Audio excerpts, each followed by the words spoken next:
अंबेडकर ऐसे अकेले नेता हैं जिनसे आज के नेता वाकई डरते हैं। उनकी हर बात को इस तरह से पेश करते हैं या सुनते हैं जैसे कुछ हो जाए, चुनौती नहीं देनी है। जबकि अंबेडकर खुद ही नायक पूजा के खिलाफ लिख गए हैं और कहते हैं कि इससे नष्ट हो जाता है समाज और लोकतंत्र। अब दूसरा प्रसंग जिसमें गांधी जी से अंबेडकर पूछते हैं कि कांग्रेस हमारे आंदोलन का विरोध क्यों करती है और मुझे देशद्रोही क्यों कहती है। देशद्रोही से याद आया, हमें तो लगा कि आजकल ही शुरू हुआ है, लेकिन इसका इतिहास देखिए कहां कहां है।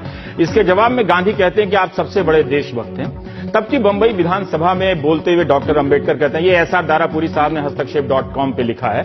अंबेडकर कहते हैं कि मुझे अक्सर गलत समझा गया है, इसमें कोई संदेह नहीं होना चाहिए कि मैं अपने देश को प्यार करता हूं, लेकिन मैं इस देश के लोगों को यह भी साफ साफ बता देना चाहता हूं कि मेरी एक और निष्ठा भी है जिसके लिए मैं प्रतिबद्ध हूं। यह निष्ठा है अस्पृश्य समुदाय के प्रति जिसमें मैंने जन्म लिया है, और मैं इस सदन में पुरजोर कहना चाहता हूं कि जब कभी देश के हित और अस्पृश्यों के हित के बीच टकराव होगा तो मैं अस्पृश्यों के हित को तरजीह दूंगा।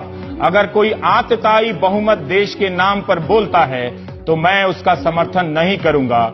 मैं किसी पार्टी का समर्थन सिर्फ इसलिए नहीं करूंगा कि वह पार्टी देश के नाम पर बोल रही है। जो यहां हो और जो यहां नहीं है, सब मेरी भूमिका को समझ लें।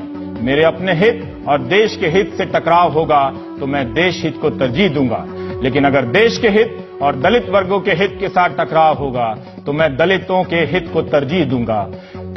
सोचिए, आज तो पार्टियों में दलित नेता अपने हितों को छोड़ देते हैं पार्टी निष्ठा के चलते, लेकिन डॉक्टर भीमराव अंबेडकर क्या कह रहे थे।